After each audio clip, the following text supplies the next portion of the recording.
Les aspects sociaux. Alors, on verra tout ça, hein, vous me permettez. Bienvenue. Nous sommes à l'antenne. Oui, nous sommes à l'antenne. Bienvenue dans le deuxième partie de Vive la vie. Vous savez, on installe toujours comme ça la convivialité. C'est un peu notre boulot. Bonjour Frédéric. Bonjour. Vous allez bien? Ça a l'air d'aller, vous. Je voulais vous dire, vous savez qu'on est au pied d'un volcan? Ici Ah oui, oui, oui, complètement. c'est terrible. Ah bah oui, c'est terrible. Un volcan éteint, j'espère. Et pas complètement, justement. Ah. Alors, non seulement nous sommes au pied d'un volcan, mais nous avons donc des spécialistes des volcans. Ah, et ça que me je fait vous laisse rassurant. nous présenter. Vous allez voir qu'on peut faire des parallèles entre les volcans d'ici et d'ailleurs. Alors, nous aurons avec nous Frédéric, une demoiselle charmante, Frédéric Burgot. Bonjour. Oui, bonjour. Vous êtes responsable de la Maison du Volcan. Voilà, et non pas spécialiste. Oui, c'est une nuance à faire. Monsieur Jean-Pierre Viodet, bonjour. Vous êtes responsable de l'Observatoire du Morne des Cadets. Observatoire volcanologique de la montagne Pelée, exactement. Aussi, d'accord. Il y a avec nous monsieur Frédéric Léon. Bonjour. Bonjour. Vous êtes maître de conférence à l'UAG et vous êtes aussi géographe. Et puis enfin, monsieur Thierry Le Salle, géographe à Géode. Bonjour. Bonjour. Et donc nous allons parler du Pinatubo. Alors c'est un volcan que monsieur Léon va pouvoir nous décrire, peut-être décrire même les images qui vont être diffusées à l'antenne, si elles sont diffusées, oui. Bon. Oui, on les aura dans quelques secondes. Donc parlez-nous du Pinatubo. Vous êtes un spécialiste du Pinatubo. C'est un volcan philippin, donc d'Asie du Sud-Est, qui fait partie maintenant des 21 volcans actifs de l'archipel des Philippines, et qui s'est manifesté en 1991. Terrible éruption qui est considérée comme la seconde du siècle, si on prend comme critère d'intensité le volume des matériaux projetés. D'ailleurs, on voit à l'antenne les images, là, voilà, du Pinatubo. Oui. C'est une crise intéressante parce qu'en fait, elle a été marquée par ce paroxysme de 91, mais elle a été suivie, ensuite relayée par des coulées de boue. Coulées de boue qu'on appelle des lahars dans le jargon scientifique. Ces coulées de boue se manifestent en fait depuis 91 jusqu'au jour d'aujourd'hui, à la période des moussons, donc c'est-à-dire entre juillet et octobre, et elles génèrent des dégâts, certes, mais aussi on en voit quelques-uns par d'énormes difficultés pour les autorités à gérer les risques présentés par ces phénomènes de coulées de boue. Des difficultés parce qu'il a fallu reloger des gens. 43 familles ont été relogées. Donc des familles souvent nombreuses. Relogées dans des centres pas toujours très attrayants. Ce qui explique que les familles doivent, souvent, par nécessité, regagner les zones exposées pour cultiver la terre, pour retrouver un attachement naturel à un milieu de vie ancestral. Donc en résumé, on peut dire que vous, cette expérience du Pinatubo que vous avez étudiée de très près, elle sert aujourd'hui à mieux comprendre comment gérer peut-être les secours, l'évacuation des populations. Et de ce côté-là, c'est une expérience positive, dit-on, puisque sur 600 000, il y a eu 600 000 évacués. Tout s'est très bien passé et il n'y a eu que 800 morts, si on peut dire ça. Bon, et c'est cette expérience que vous venez porter un petit peu ici à la Martinique. Si vous permettez, je vais préciser un petit peu le contexte de cette recherche. Donc au département de géographie de l'UAG et en association avec des collègues extérieurs de métropole, et notamment en collaboration avec mon collègue Thierry Le Salle, nous travaillons sur les aspects sociaux, socio-économiques, institutionnels de la gestion des catastrophes naturelles en général.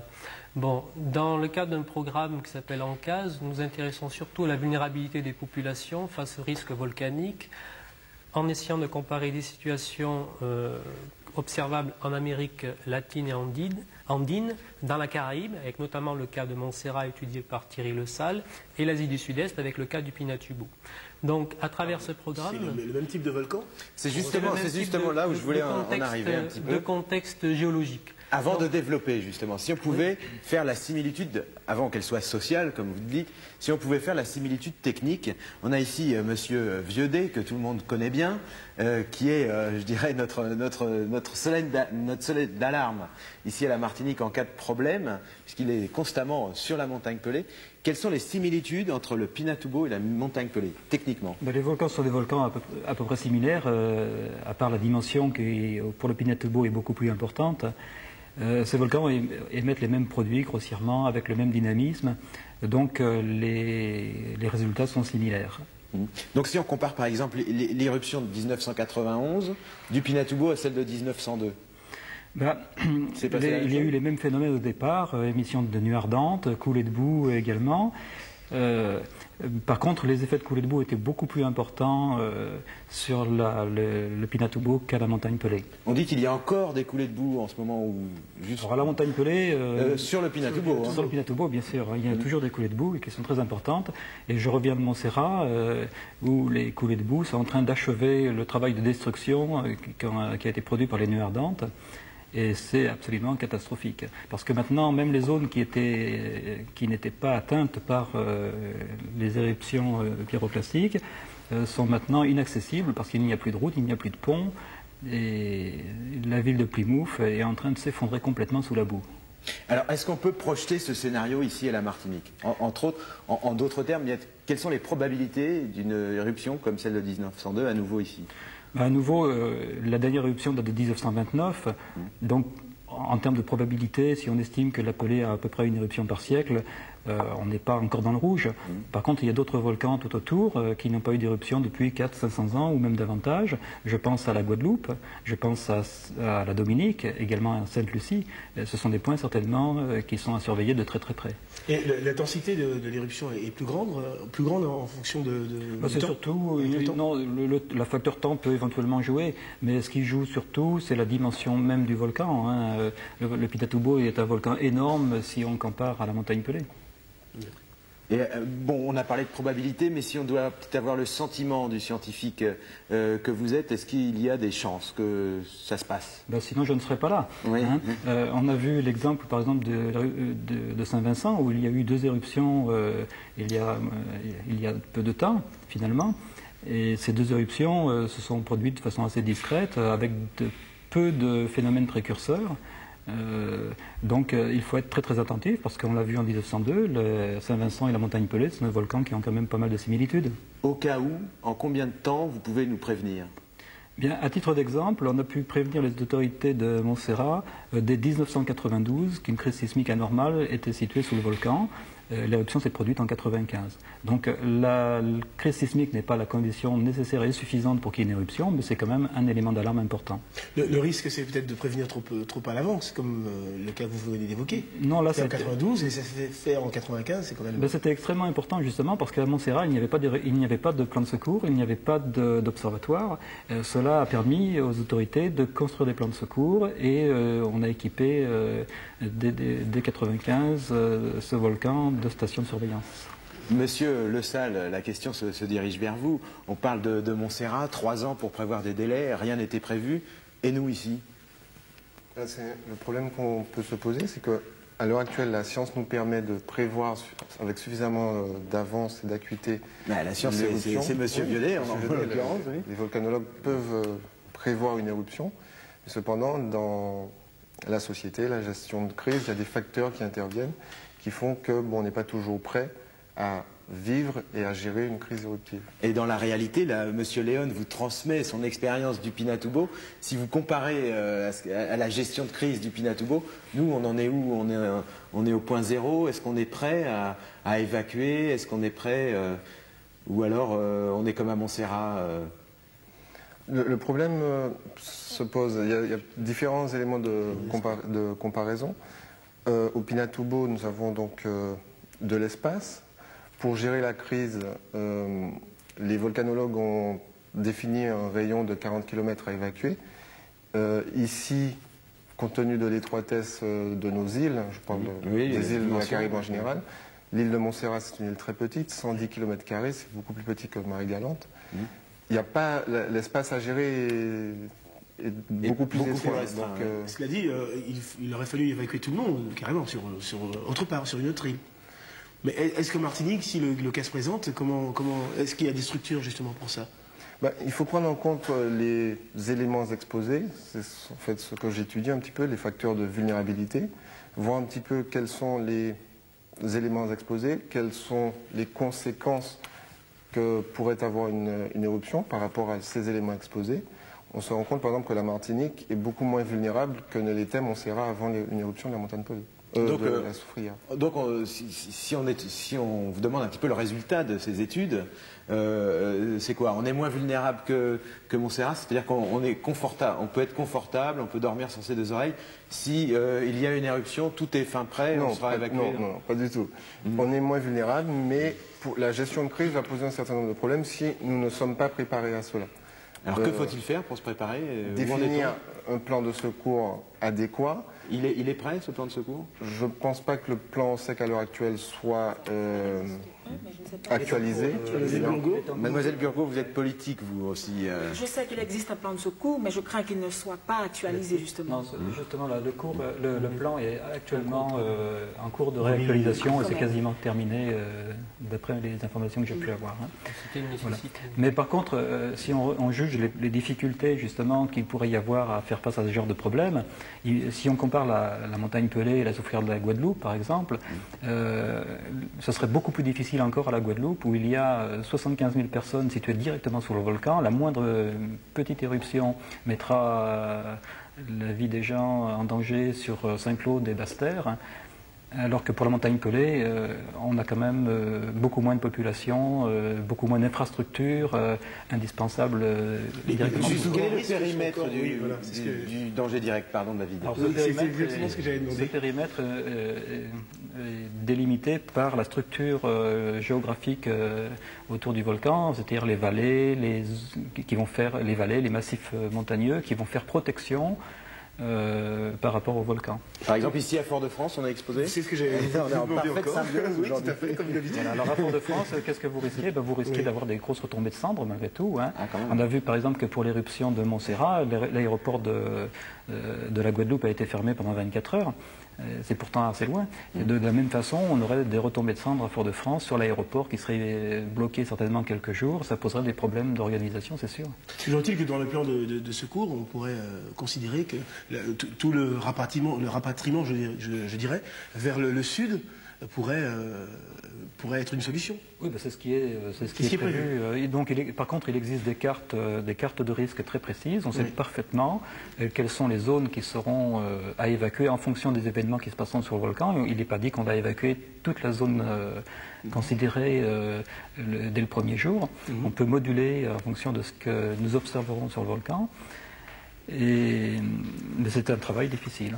Alors vous avez juste sur la table un gros livre. Ça c'est l'expérience, je dirais en volume, si on peut le voir à l'antenne, du Pinatubo. C'est tout ce qui est dit là-dessus. Voilà, c'est un gros livre. Alors ce sont tous les articles scientifiques qui ont été, enfin une partie notamment des articles scientifiques qui ont été écrits sur le Pinatubo lors de cette crise. Ça pèse quelques kilos et c'est quand même assez impressionnant. Ça nous permet de revenir à Frédéric Léon et vous êtes un des acteurs peut-être de toutes ces données qui sont chiffrées. Encore une fois, vous qui êtes qui avez ce regard extérieur, ce qui vient d'être dit là sur la gestion sociale d'une probable éruption, si on doit encore une fois comparer au Pinatubo, on est bon, Mais disons que le Pinatubo, c'est vraiment une crise d'ampleur exceptionnelle. Hein. Donc avant de retrouver une telle probabilité de catastrophe, niveau de crise en Martinique, je crois qu'on en est peut-être encore loin.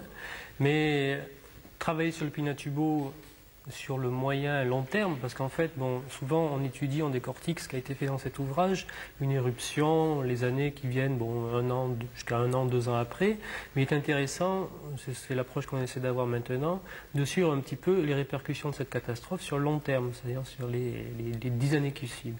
Et sur le long terme, qu'est-ce qu'il en ressort? Eh bien, il en ressort déjà que, c'est ce que nous montre le Pinatubo, mais aussi Montserrat actuellement, qu'une crise volcanique, c'est quelque chose qui dure dans le temps. Et ça, c'est pas toujours évident à faire passer. Un volcan n'est jamais éteint d'une certaine manière. Tout à fait. C'est pas comme un séisme. On ne se remet pas du jour au lendemain. Ça peut prendre 10 ans, 20 ans. Et ça se planifie. Effectivement, aux Philippines, c'était un volcan qui ne s'était pas manifesté depuis 600 ans. Donc, aucune planification de la gestion de l'après-crise. Donc, il a fallu aux Philippines, les autorités ont dû répondre à une situation catastrophique, pratiquement d'après-guerre, sur un grand territoire. Et quand on étudie donc les mesures prises par les autorités philippines, on peut en retirer un certain nombre de leçons, parce qu'il y a eu des points forts dans la gestion de l'après-crise, mais aussi des carences, des lacunes. Notre travail, c'est un petit peu de diagnostiquer la qualité de la réponse des institutions philippines à cette catastrophe pour en tirer des enseignements applicables ici. Qu'est-ce qu'il en ressort? Bon, il en ressort qu'ici, par exemple, il y a une véritable culture du risque à développer, puisque bon, les enquêtes le montrent. On est inconscient, quoi. On n'est pas inconscient, mais pour avoir quand même un petit peu circulé, pas dans le monde entier, mais dans quelques pays en voie de développement exposés à des catastrophes naturelles, on s'aperçoit qu'ici, finalement, il y a beaucoup moins d'informations à destination des populations sur les risques. Les gens ne sont pas vraiment informés, il n'y a pas tellement de brochures, de maquettes. Donc on remplit notre notion de service public aujourd'hui. Hein. Donc nous, on fait de la recherche appliquée, c'est-à-dire on est là pour diagnostiquer un certain nombre de points forts, mais aussi de carences, pour éventuellement faire des propositions. Donc faire de l'information auprès des populations, déjà, c'est le point fort. Et pour faire de l'information, comme pour planifier une future gestion de secours, il faut évaluer, connaître tous les facteurs de vulnérabilité, c'est-à-dire essayer d'appréhender le comportement futur. C'est le travail de Monsieur Le Salle. Apprécier le comportement futur des habitants du Morne Rouge, ou du Prêcheur, ou de Saint-Pierre face à une future éruption. Apprécier aussi les réactions susceptibles d'apparaître si on reloge des gens du Nord dans le Sud. Bon, il faut essayer un petit peu d'appréhender tout ça à travers des enquêtes. Justement, pour mieux sensibiliser, pour mieux préparer. Sur le plan structurel, organisationnel, mais aussi sur le plan psychologique, il faut savoir qu'on peut être amené à quitter un territoire, c'est jamais très agréable. Justement, on a un petit peu il y a juste à côté de vous Madame Burgot, qui habite au Morne Rouge, qui s'occupe de la Maison des Volcans, c'est-à-dire un outil justement d'information sur le volcanisme et celui de la montagne pelée, et qui est aussi politicienne, puisque vous êtes... Bah oui, hein. Vous êtes au conseil municipal du Morne Rouge, une ville particulièrement exposée. Alors, vous venez d'entendre ce que disait Monsieur Léon. Il est en train de dire qu'on n'est pas spécialement conscient du danger. Vous qui vivez ça et qui essayez de porter cette information. J'habite tous les jours le Morne Rouge, je regarde les gens tous les jours, d'autant plus que je me trouve à la Maison des Volcans. Les gens sont conscients du risque, j'ai l'impression, mais les gens ont appris à vivre avec leur volcan. Et ils sont persuadés que le drame de 1902 ne se reproduira pas. Parce qu'ils savent que maintenant, grâce à M. Viaudet et grâce à son observatoire, que la population sera prévenue. Voilà. Mais alors, justement, là, on entend vous êtes trois scientifiques autour de cette table. Vous êtes, vous, universitaires, vous, scientifiques, vous faites de la science appliquée. On a toujours l'impression que eux sont tout à fait conscients des choses, mais qu'ils vivent un petit peu dans leur monde fermé, et que le lien avec les politiques ne se fait pas. Est-ce le cas, Madame Burgot? Non, pas vraiment. Non, je crois que non. Les politiques sont tout à fait à l'écoute des scientifiques. Hein. Et ils appliquent leurs conseils. C'est vrai que ce sont deux réalités différentes. Hein. Je crois que le scientifique donne aux politiques ses résultats, et puis le politique, lui, est chargé de mettre en place les infrastructures, ce qu'il faut pour, par exemple, en cas d'évacuation, c'est déjà plus difficile. Non, le politique... Il ne faut pas tellement le politique. Hein. Le cinéma a bien exploité mais oui, mais il fait avec les moyens qu'il a aussi, le hein. politique. Hein. Il fait avec les moyens qu'il a aussi. Monsieur Viaudet, on est toujours en 1902. Si vous dites un beau matin, attention, on vous écoutera. Nous sommes en 99. Oui. Et non, je dois dire que nous avons au contraire une aide très précieuse et très importante du département en particulier qui nous aide à faire fonctionner cet observatoire avec des moyens importants. L'État, par ailleurs, apporte les moyens en hommes et en matériel pour la partie scientifique de cette surveillance, mais sans des bâtiments pour loger nos appareils, sans les infrastructures, nous ne pourrions rien faire. Et là, l'aide des politiques et en particulier du Conseil général est extrêmement précieuse. C'est un point de vue matériel, donc c'est un petit peu la preuve. Mais est-ce que votre opinion, c'est-à-dire ce que vous pouvez émettre comme théorie, va être prise en compte? Vous Vous avez l'impression d'être vraiment écouté? Je pourrais aussi poser la question à Monsieur Le Salle, qui s'occupe un petit peu de cette transmission Non, non, je pense que, franchement, de la science à la politique. Je pense franchement que le partenariat se passe dans d'excellentes conditions. Monsieur Le Salle, c'est un petit peu votre thème d'étude, ça? Tout à fait. Mais je pense qu'en sciences sociales, notre approche sociale, justement, doit nous permettre de développer des outils d'aide à la décision, en collaboration, bien sûr, avec les sciences exactes, dites exactes. Nous devons travailler avec cette approche sociale à la mise à disposition des politiques, des décideurs publics, des véritables outils d'aide à la décision pour la gestion de crise. Parce qu'on peut mettre le point, on peut mettre en évidence des lacunes, des problèmes qui risquent de se poser à la gestion de crise. Monsieur Léon faisait allusion à la perception qu'ont les habitants d'une future éruption. C'est un élément qui peut nous permettre, par exemple, de conseiller aux politiques, aux décideurs, de développer une information préventive appropriée. Donc je voudrais laisser le dernier mot à Madame Burgot, parce que vous organisez, donc pour ceux qui s'intéressent à cette émission, au thème de cette émission, vous organisez, vous invitez bientôt Monsieur Léon pour nous parler du Pinatubo. Oui, vous pouvez donc nous donner c'est rendez-vous vendredi 29 janvier.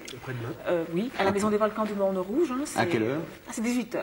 18h. Voilà. Donc la Maison des Volcans, vous pourrez débattre avec ces différents invités du volcanisme d'une manière générale. Présentation multimédia aussi. Et présentation de ce CD-ROM que vous avez vu au début de l'émission. Au revoir, c'est fini. Merci, au revoir.